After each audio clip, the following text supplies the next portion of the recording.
This is actually this is nice.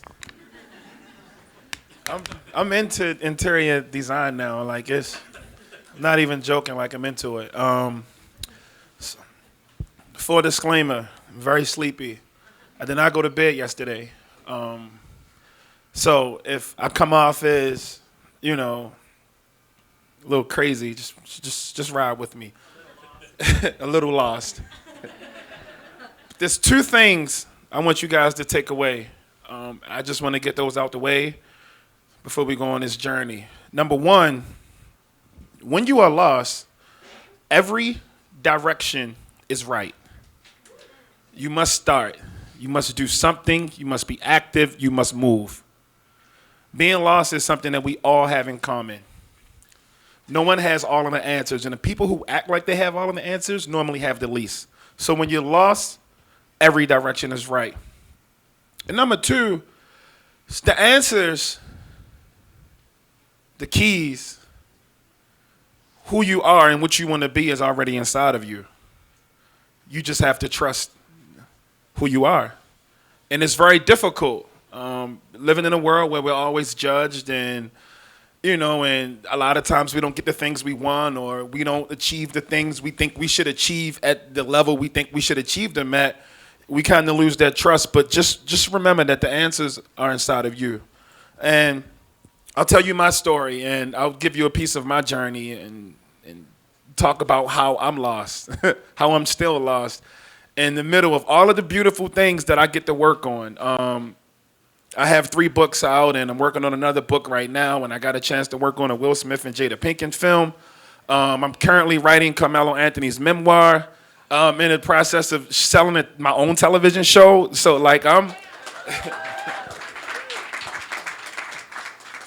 and I still don't know the destination. I still don't know. I'm still trying to figure it out. When I was a kid, a long time ago, this is back in the 20s, there's 2 things that I love to do. I love to draw, and I love to tell stories. Tell stories and listen to stories. I'm going to wrap them up as one and the same, but these are the things that I love to do. I was so scared to fall asleep at night, or to go in the house because I thought I was going to miss something. The people from my neighborhood could paint the most beautiful images that you could ever imagine, and they did it all of the time. And I felt like I didn't need television. I felt like I didn't need to be stimulated in any other way outside of listening to the people from my neighborhood tell stories. So I love that. So that's always been a part of me. I didn't know it was valuable. I didn't know it would be my career. I just thought it was something that was fascinating. A regular dude can make a trip, from our building or our block to the corner store. It seemed better than like going to Disney World and riding on spaceships and all of these different things. So that's one. And then 2, I really, really, really like to draw. I really thought I could make it as an artist. Like when I was in the 3rd grade, I drew a picture in my art class, and my art teacher, she said it was good. And she said that she submitted it to some type of competition, and they hung it up on North Avenue, right? So, I felt like I could make it as an artist, even though I didn't even know what that was. There was no artists in my neighborhood. There was no writers. There was no journalists. People had these skills, but these are things we just weren't exposed to. So when it was time for me to go to high school, and I was telling people that I wanted to go to the Baltimore School for the Arts, everybody looked at me like I was crazy. This is when I thought I could actually make it as a basketball player too. But I didn't really want to play basketball. I wanted to be an artist, and I'm not going to drag him because he's not here anymore, but my basketball coach made sure I would not be able to audition to go to the School of Arts, so that didn't happen, right? So fast forward. Growing up in East Baltimore, you can see a lot. I saw a lot, and I've been through a lot, and I've led a full life. And a lot of times when we talk about creative people and when we talk about artists, we talk about young prodigies and this 16-year-old genius and this 19-year-old person who did this phenomenal thing. But by the time I done been through the streets, I done lost, I done loved, I done been beat down, built up, and beat down again. I'm in my late 20s. I'm pushing 30, and I have all of these different experiences, but I also, inside of me, have this love and this passion and this want to create that just never really, I never got a chance to pay attention to it. And, and it's the whole thing with loss is that it's crazy because I spent my whole life looking for this, but it was never there. And one day I was taking a college class and I wrote something and the people in my class responded to it and they thought it was good.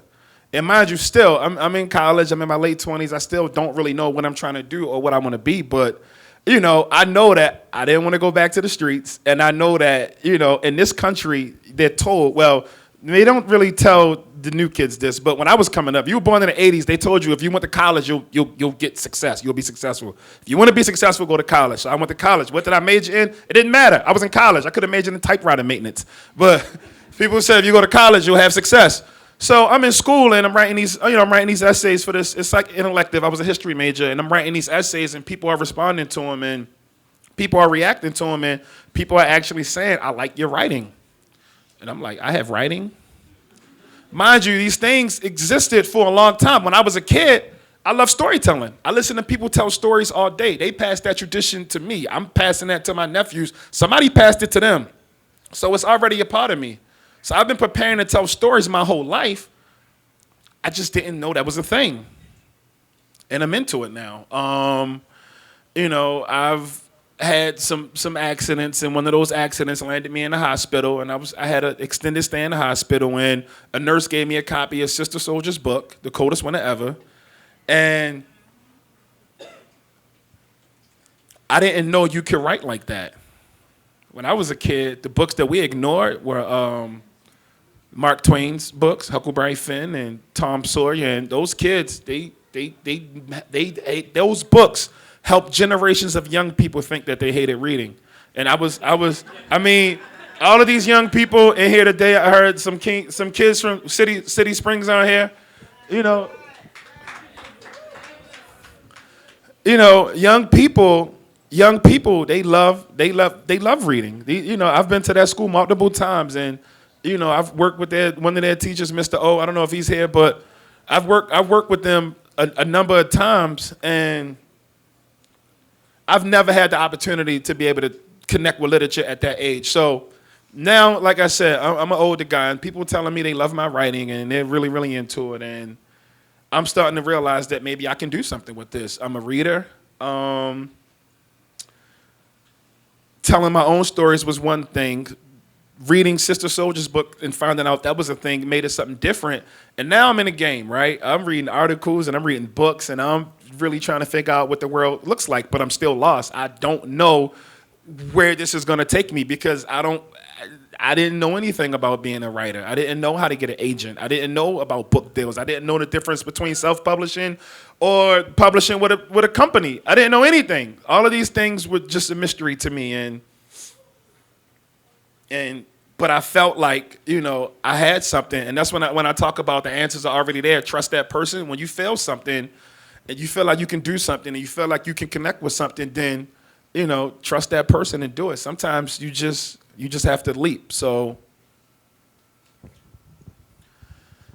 I started taking my writing seriously. I started writing every day. I started submitting to contests. I started trying to get an agent. I started figuring out all of the many different ways I can insert myself into the writing world. And I never really had a break until I found out you can publish in some of these online magazines, and they were like a bit easier than publishing in the Baltimore Sun or the city paper that was here locally because they ignored me all the time. Like I know it's probably an editor at the Sun right now. I was like, damn, I'm glad he finally did something with his life. He was submitting to us every day, right? And when I used to read the Baltimore Sun, and this is like, as a kid, we would, if our friend was in it for playing basketball, we would read it. Or if somebody got killed, if it was like a big story in the neighborhood, we would read it. But I wasn't a reader. When I became a reader, I started reading the Baltimore Sun, the New York Times, the Washington Post, all of these different papers every day. I had favorite writers. I would cut sections out and I would mark things off. I was into it. And one of the things I realized locally is that there's a lot of people from outside of Baltimore, outside of these neighborhoods and outside of these places telling these stories. they don't have those firsthand experiences, right? So they're on the outside looking in. And I figure my lane could be a person on the inside yelling out. And I worked extremely hard at developing a voice that was fair to what I believed in, my core values, represented my neighborhood the way I thought I should be representing my neighborhood, but alternative to everything that was mainstream. People loved it. People ate it up. I got 2 book deals instantly. I started getting speaking gigs. I started going on television. All of these amazing things was happening for me in my career just because I kind of, in the middle of my journey, I figured out a lane that will hold my work, right? And I thought I had it figured out. I was lost, but now I'm found. I have book deals. I have opportunities. I can publish. People fight their whole lives to publish. I actually get to publish in my career. It's still relatively new, even though it wasn't, because I've been preparing to be a storyteller my whole life, right? So my books aren't out yet, but I'm getting a lot. I'm getting some local press. I was on the front of the Baltimore Sun, and they came and took a picture of me in my neighborhood, and I stood in front of the basketball court like this. And it's all corny. Like the phoniness of even the idea of like saying that I am the voice of East Baltimore. I am the voice of the contemporary Negro. Like, nobody is. But these are the things that they do to you as a creative person, and you can be lost inside of that.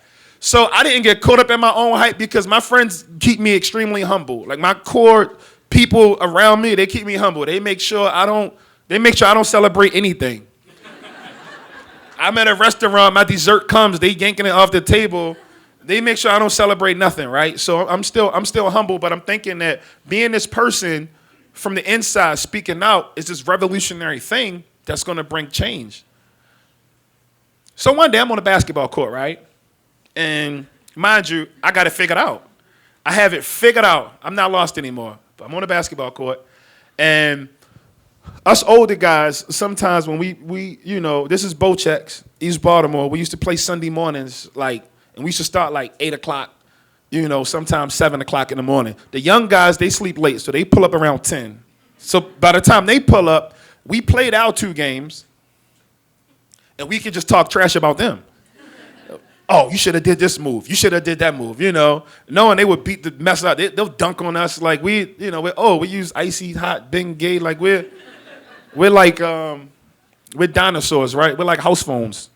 And I played my two game maximum, and I'm walking off to the court. And my homie Dion's on the side. He's on the side of the basketball court, and he's like grilling wings. And we make a day of this, but there's still like one of the biggest Father's Day cookouts in the year of a Bochex every year. It's beautiful. Like from the neighborhood, maybe we get 300-400 people. Everybody brings food. There's music. It's beautiful. The washed up people like me, we cook and we set the liquor table up, and the kids play ball all day, and the little kids come out, and it's music. It's nice. But this is like regular Sunday. So I'm walking out the basketball court, and I'm in my line to get wings, and it's this dude who I grew up with, right? He's a great guy. He's a really good guy. He's a big guy. He's bigger than everybody in this room. I had to look around because he's tall, but he's as wide as he is tall. So if you think about like an Escalade with boots on, right? He's like that size guy. He's like that size guy. And he used to be friends with my older brother and my older cousins and the older guys from the neighborhood. And this guy, he went to federal prison for like 10 years. He was an enforcer. He was a street guy. He was the muscle, right? And his name's Dub. And he saw me over there like in between the gate, standing in the line for wings and all that. And mind you, my confidence is on 10,000 right now because again, I'm in newspapers and I'm publishing, and I think my first New York Times piece that came out. So I'm really, that's a big thing for a young writer, a new writer, So he's like, D, let me talk to you real quick. Come here. So I said, all right, man, here I come. I came around the gate, and he said, take a walk with me. I said, okay, cool. He's bigger than me, right? So We're walking down the street, and he starts talking about how he's so proud of me. The neighborhood's so proud of me. He's so happy for me. His mom has a stack of the Sun articles, and she laminated one of them, and she hung it up above his picture, right? You know, he's doing his thing. He's doing his thing. He's telling me I'm doing my thing. He's really happy for me. You're doing really well. And I'm like, thank you. It's all love. So he digs in his pocket, and he pulls out a folded piece of paper, right? And he passes it to me. So I unfold it, and I look at it, and I see it's a letter that his daughter wrote to him. So I'm like, yo, why in the world would I care about a letter that your daughter wrote you? I don't even, I'm not even that nosy. And he's like, yo, I want you to read it. And I'm like, hey, I really don't care. And he's like, yo, read the letter. And he's bigger than me, so I'm like, all right, bet. So I start to read the letter. So he said, no, read it out loud. So as I start to read the letter out loud, I stop after the first 2 lines. I said, you can't read. I said, I know you can't read because there's no purpose for me to read you this letter. And I'm not going to read it, but I'll teach you how to read. So he said, man, read the goddamn letter. So I read the letter, and then, the letter was beautiful. She talked about her time in college and how she forgave him for him not being there in her life. He was incarcerated, and, how she's happy that they can build this relationship now and she's thankful for everything that he's doing for her. It was a beautiful letter. He took it, he folded it back up, he put it in his pocket, he continued down the block. I called him and I said, yo, I wouldn't tell anybody, but I can show you how to do that. And he rejected me. And that made me think. All of the people in my neighborhood that celebrating me, they not really celebrating my work, they celebrating my notoriety. That doesn't mean anything. Your mom has my picture hanging up, but that's not my article. That's Julie Sharper's work. She wrote that article. You understand what I'm saying? So any and everything I think I'm standing on, being the person from the inside yelling out, is getting attention from people outside, but it's not doing nothing for the people who I care about and where I come from. It does nothing for them. I thought I found what I was supposed to be doing, but I was still lost. I was lost in this idea of success and notoriety when the real mission was creating content that people in my neighborhood can fall in love with, that can spark conversations in classrooms like City Springs, that young people can read and claim as their own and get excited about not only finding value in their own story, but fighting to tell their own stories. That is where I need to be at. So I redirected my whole career after that. Instead of me writing more dense academic articles, I strictly switched to accessible articles. I started, everything that I wrote was even purpose-driven or community-based or had some type of gem or some type of lesson, and had colorful stories and colorful characters that connected with the people who come from where I come from, and it worked. It worked. The books came out and kids loved them. Kids loved them so much that at Patterson and at Forest Park, 2 different teachers told me they bought 2 box sets. No one teacher bought like 4 box sets. Long story short, most of them were stolen. I don't want young people to steal. But if you're going to steal a book, that's kind of means we're moving in the right direction. We're doing what we have to do to get young people engaged, and we're doing what we have to do to help young people figure out how important reading is, why reading is as important as water, why you only get the critical thinking skills you need to survive through reading. And that's where I'm at right now. But at the same time, I want to learn how to take all of those things to the next level. And I do it through mentorship, and I do it through school visits, and I do it through making sure people, not just in Baltimore, but all over the country, has access to books. I work really hard at that, but I'm still trying to figure it out. So even though I had some success, I'm still lost. I think I got a signal. It's question time. Thank you.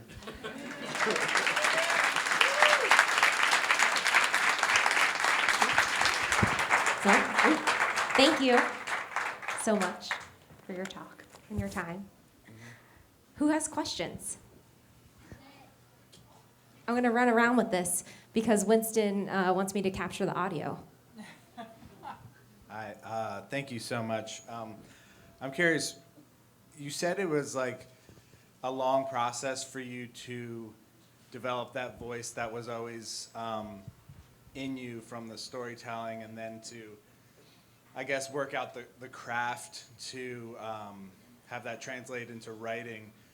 I'm curious about both how you did that. Was it just a function of just writing a volume of words and putting in the time and the effort, and eventually it just crystallized into your voice? As well as how did that shift you mentioned towards the end of, I guess, your audience, was there like a shift in your voice or in the rhetoric, or was it more of like the content that changed? And just how did you redirect like your tools and your voice to that new audience for that new, refined mission? It was kind of thank you for that. It was kind of a hat trick that I played on the publishing industry, and it worked because the book sold, right? One, I failed for a long time as far as, like, if we're talking about professional. In my computer, there is a folder. On that folder is at least hundreds of emails that I took screenshots of and saved that were rejections from magazines and journals and online places. There's another folder. And that folder is like another 80 or 90 rejections from publishing companies, letters that, emails that people sent my agent. And they were pretty rejections, right? So what worked for me was understanding that what I was trying to do is I was trying to fit into the industry. I was trying to fit into the industry, and that didn't work because it's just not who I am. So that's the first thing. So then I found out what my voice was in line with industry standards.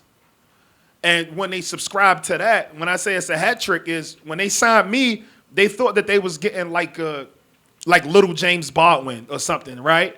But then, plot twist, after the ink dried on the contract, I wrote the way I wanted to write, and I wrote for who I thought I should be writing for. And that's kind of, and it only worked because the book sold. If I never would have did that, then if the books wouldn't have sold, then, I mean, maybe I would be having this conversation with you, maybe not. But I think that, just to answer your question, sometimes overnight success stories take 20 years.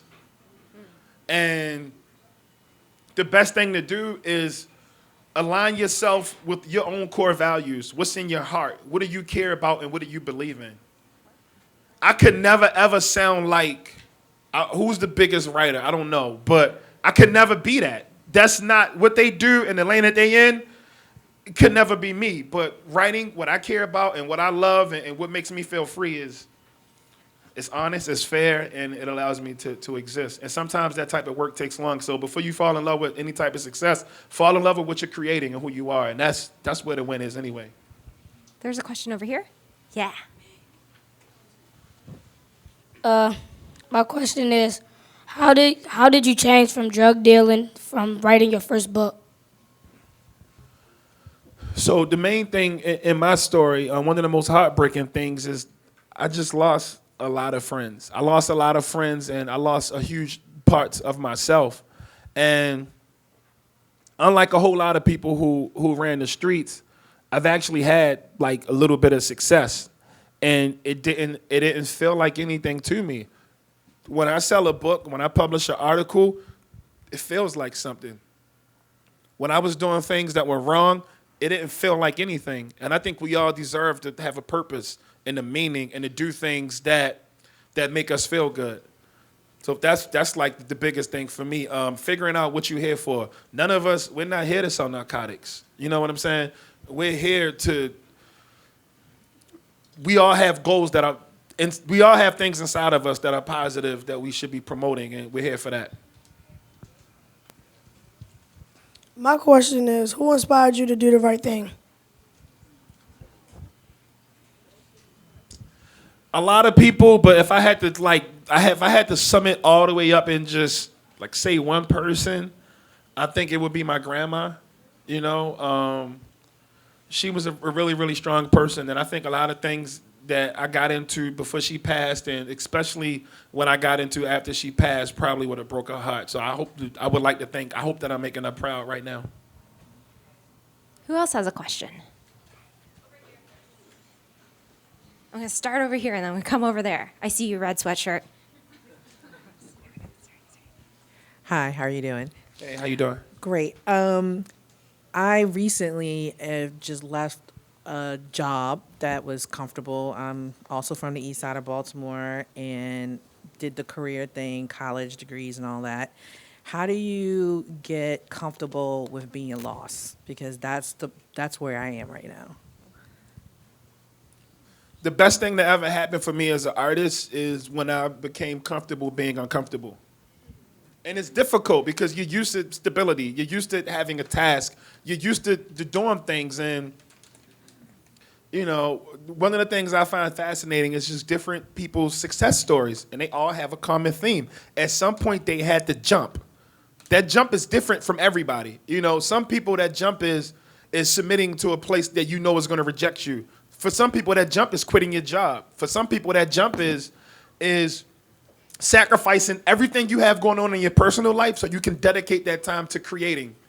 And once I got comfortable in front of that blank page and owning that and being a part of that, then other stuff didn't matter. It's like, I don't, you know, you're trying to come up in the art world. Sometimes you don't have time to do stuff like game night and a baby shower and like, you know what I'm saying? A graduation. Like who really enjoys going to graduation? You know what I'm saying? Like, people, but we lie to ourselves and we feel like we have to do these things. And that's why a lot of people who want to make it, a lot of times we don't, because we have any and every reason to not jump, any and every reason to not do it, any and every reason to not fully commit. And it's easy because you get to call yourself a good person. You know what I'm saying? I didn't do my art, but I helped my friend move and, you know, and had pizzas and beer. You know what I'm saying? So you get to be a good person, so it's like a cop-out. But when you really are, you know, closed off from that, and I'm not telling you guys to be bad people, I'm saying that everything costs something. Do you want to stand? You want to stand up?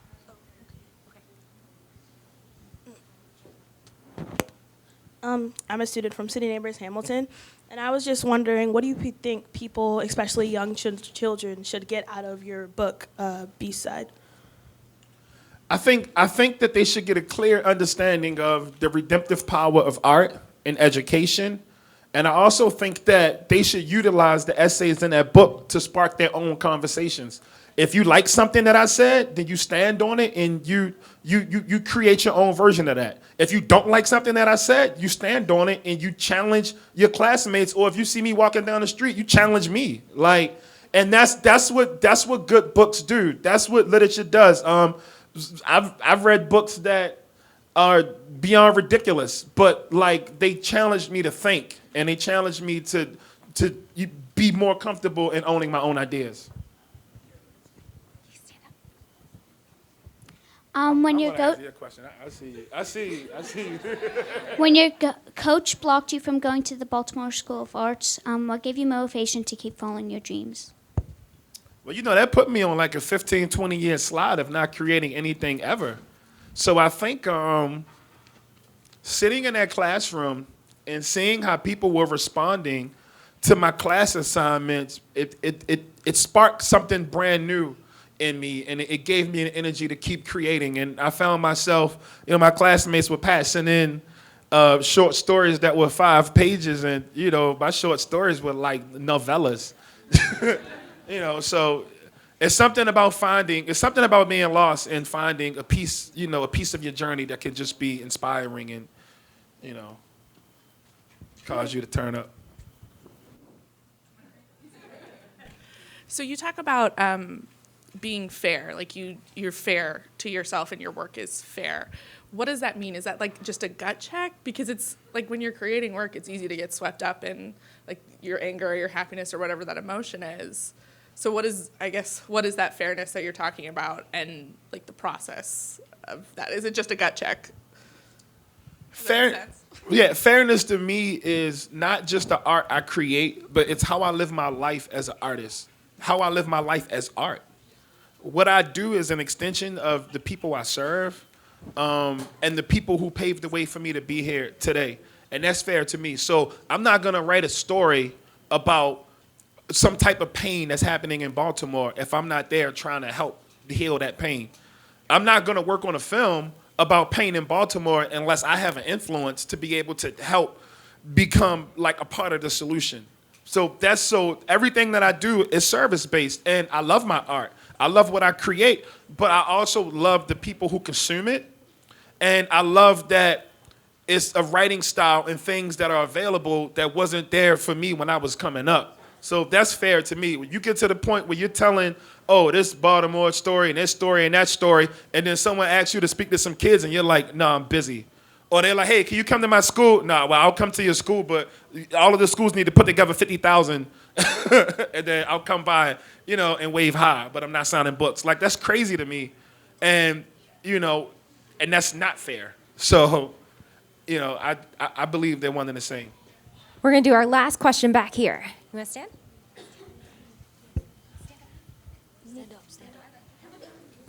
What inspires you to write a book? You.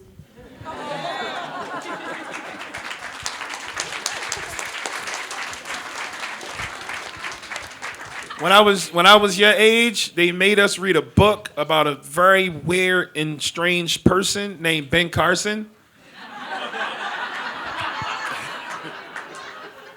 And nobody finished that book. We didn't think it was fun. We didn't think it was cool. We didn't think it was interesting. And we didn't think he cared about people like us. And now we know it as fact. Creative Mornings Baltimore, can you please help me thank D. Watkins?